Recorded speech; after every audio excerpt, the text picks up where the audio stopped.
So when you're doing a project and you don't have electricity, one of the things that you can do is you can make your own electricity. So I need batteries for this boat. I have to have them on here so that the bilge pumps can pump the water out.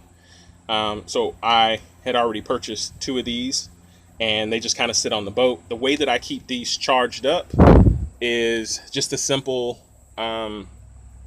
solar panel. I think this is like 1.5 watts. It's really all I need. You can get bigger solar panels, which means they'll charge faster, but for that particular use, I really didn't need much more. So the way that works is the plug comes down. These are your fixtures, and I mean, it's, pretty much self-explaining. You put the negative on the negative and the positive on the positive. Now, where your inverting, I don't know if that's a word or not, but you go get one of these handy dads. You can get them in most hardware stores. The cheapest place you're going to be able to find it is going to be Harbor Freight. If it's a tool that you're going to use, often, and it's something that you're going to use, with tools of importance, spend the extra money, buy a nice one. This is just something that I needed for makeshift to run this fan. I am in Florida. It has been very Florida all day long, as it has been for the last 2 or 3 weeks. We've had 90-degree days with a heat index of 104 plus. So keeping this fan going and keeping myself cool is really important. I also can run Sanders off of this.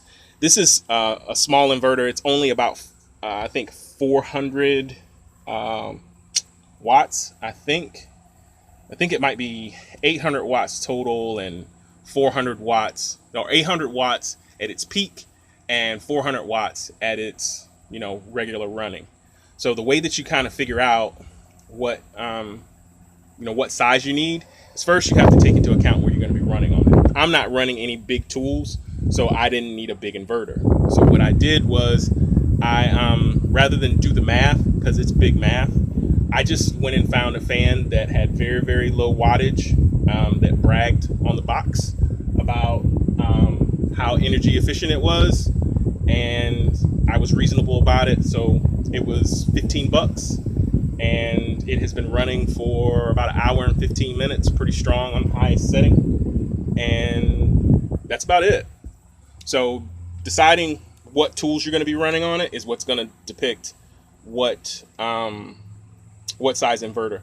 Once you get past, say, 800 watts, you need to start looking at a generator, because you don't want to continuously kill your batteries over and over again, because most solar panels aren't going to charge that thing as fast as you're burning energy.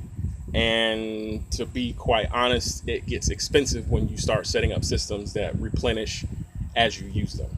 So I hope that's helpful. Again, here I give you the long view. This is my little setup, and it's kind of really all you need. It's keeping me nice and cool. All right, Aqua Love, Aqua Lux, Aqua Life.